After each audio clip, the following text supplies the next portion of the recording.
दोस्तों, कभी कभी कुछ जगह सिर्फ यादें नहीं होती, वो सांस लेती हैं, देखती हैं और इंतजार करती हैं। आज की कहानी ऐसी ही एक जगह की है जहां बचपन की हंसी अब सन्नाटे में बदल चुकी है। नाम है इस कहानी का नानी के गांव का आखिरी दिया। नमस्कार दोस्तों, स्वागत है आप सभी का हमारे इस प्यारे से YouTube चैनल पर। शाम धुंध में लिपटी हुई थी। बस की खिड़की से बाहर झांकता मैं देव 2 साल बाद लौट रहा था अपने नानी के गांव बोरनपुर। ड्राइवर ने मुस्कुराते हुए कहा, बोरनपुर?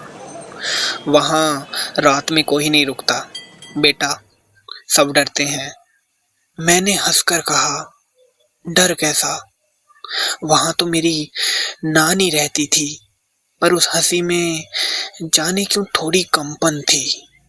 रात के 10:30 बजे जब मैं पहुंचा घर, वैसा ही था।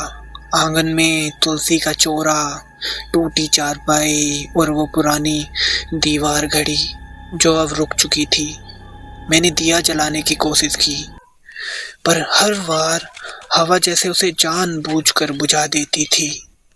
नानी हमेशा कहा करती थी, देवू, रात में आंगन में अकेले मत निकलना, वहां सबको नींद नहीं आती।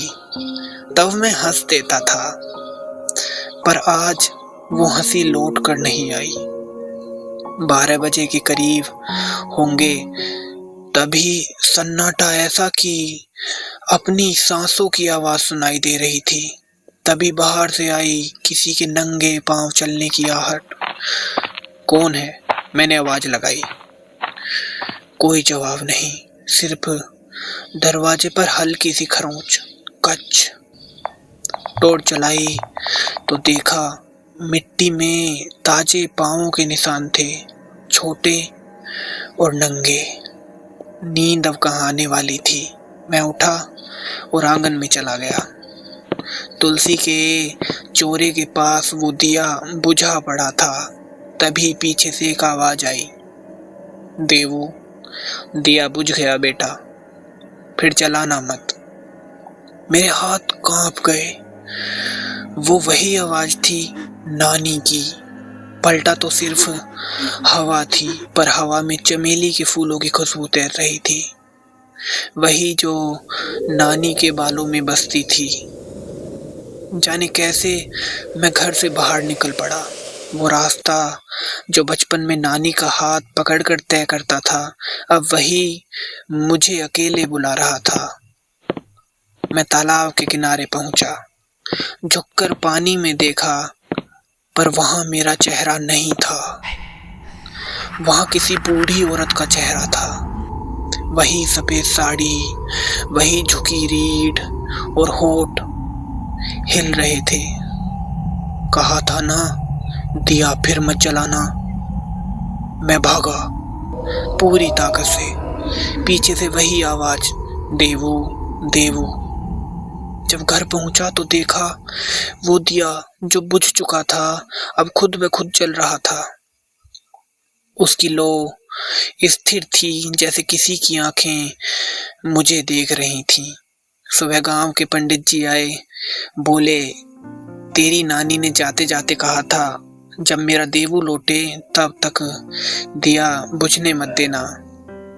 मैं चुप रहा। दिए की लो अब नीली हो चुकी थी, नीली और ठंडी। जब मैं गांव से निकला, शाम होते होते बस के शीशे में देखा, मेरी सीट के पीछे कोई बैठा था। सफेद साड़ी में मुस्कुराती हुई आकृति और होठों पर वही शब्द, दिया जलता रहना चाहिए देवू, जब तक कोई लौटे न। बस आगे बढ़ी। धुंध फिर से उतर आई और बोरनपुर एक बार फिर सन्नाटे में डूब गया।